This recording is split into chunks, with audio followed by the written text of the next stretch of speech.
Grabatzen ari garen unean gaueko 11:24 diren honetan, Benficak eta Realak txapeldunen ligako D multzoko 3. jardunaldiko bigarren partida jokatu dute eta horren analisia egingo dugu. Txuri-urdinek utxeta bat irabazi diote Benficari eta horren ondorioz iaia final zortzirenak limurtzen ari dira txuri-urdinak. Benetan meritu handiko norgehiagoka gaurkoan Realak jokatu duena eta gainera Benfica iaia aukerarik gabe utzi du izan ere talde portugaldarrak aurretik ere ez zuen partidarik irabazi ezta berdindu ere.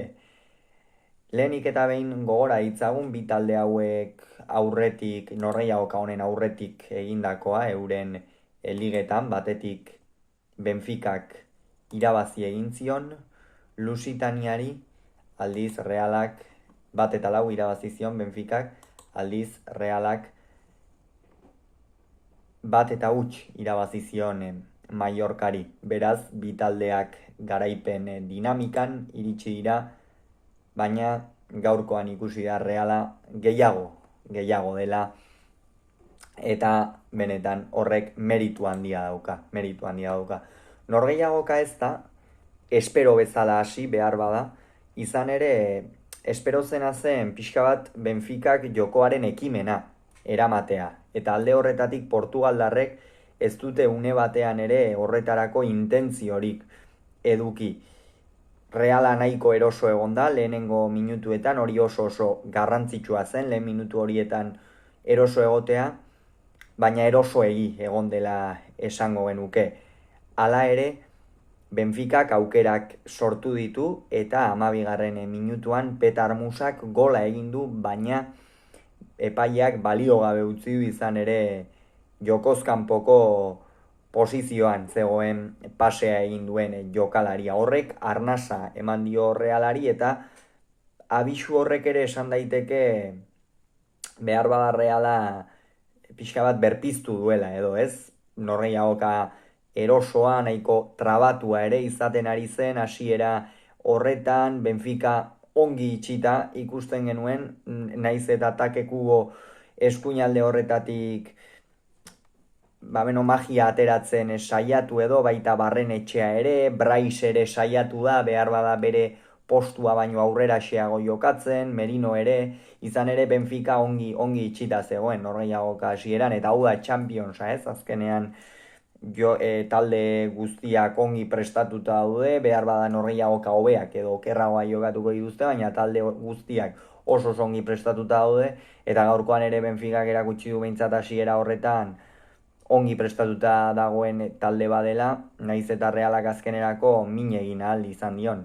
Eta 29. minutuan, etorri da Realaren lehen aukera garbia, hor Brais Mendezek bakarrik buruz errematatu du, baina Galiziarra jokoz kanpo zegoen eta horren ondorioz bana zioa zen, baina jokoz kanpoko posizioan sartutako golen ondorioz.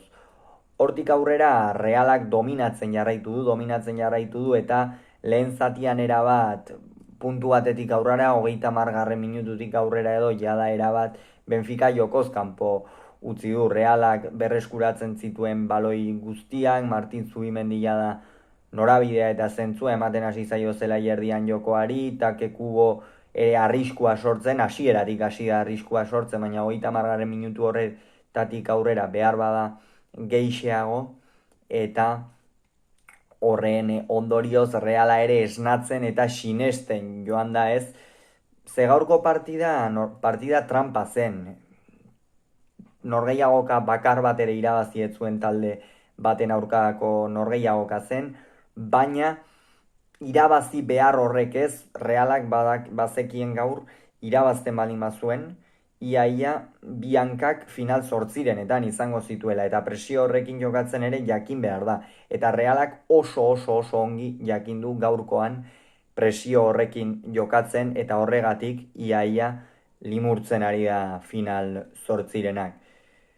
Bigarren zatian Reala hasieratik amaierara nagusi izan da. Nagusi eta egia da gola 73. minutuan iritsi dela, Ander Barrenetxearen jokaldi oso on bat Brais Mendezek atea libre zuela errematatu eta gola egin du.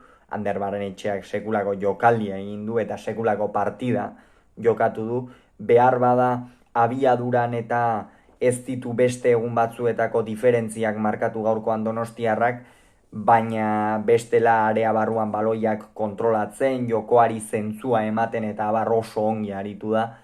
Eta beste behin ere erakutsi du Realeko talde honetan ezinbestekoa dela Ander Barrenetxeak, eta ezinbestekoa den bestean noski Take Kubo. Gaurkoan ez du ez golik eta ez paserik eman, hori arraroa da, ez? Azken norgehiagoketan Take Kubo horrengatik nabarmendu delako, baina gaurkoan hala eta guztiz ere sekulakoa egin du. Take Kubok Benficako atzealdea iaia txiki utzi du, kanpokaldetik, barrukaldetik, nahi zuen bezala izkin egiten zuen japoniarrak eta erakustalia eman du, eta erakutsi du beste behin ere une honetan munduko jokalari onenen artean egon daitekela, eta bai, munduko jokalari onenen artean. Pentsatzen genuen, eta etzen erakutsi behar zuen jarrera Realak noski, baina golaren ostean Reala pixka bat Benficari ere jokatzen utziko ziola, eta Benficak jokoaren ekimen hori ere hartuko zuela. Baina ez da horrela izan ere, Realak jarraitu du, eta benetan esaten dut, azken norgehiagoketan dinamika oso honean zetorren, bai jokoz eta bai partidak irabazteko eta ixteko garaian ere, baina gaurkoa bezalakoa, hau da, partida irabazten hasi eta zeu jarraitzea dominatzen Benfica bezalako talde bati, horrek sekulako meritua dauka. Eta halaxe egin du Realak. Egia da gero 75, 76. Minutu inguruan jada Benfica berpiztu dela, baina ordurako jada berandu zen. Reala oso asentatuta zegoen, gainera Imanolek Kubo eta Barrenetxea kendu ditu, bi jokalari garrantzitsuenak norgehiagoka honetan, eta Zakarian eta Carlos sartu ditu. Zakarian eta Carlos noski sartu ditu atzealdean sendotasun gehiago eukitzeko eta defentsari ere zentzu gehiago emateko, ez? Behar bada Kubo eta Barrenetxea ez dira hain jokalari defensiboak, baina bai Zakarian eta bai Carlos bagor ere lan horietan ibili daitezken bi jokalari, eta ongi egin dute. Zakariani oraindik ere falta zaio, ikusten da erritmoa hartzea, baina Carlos ongi ikusi dugu, ez du golaukerarik izan, baina bere lanetan ongi, areaz kanpo baloia jasotzen ere bikain, birak ematen eta hori baita bere ahalmen nagusia, baina horregonda Realaren gakoa, zalantzari gabe.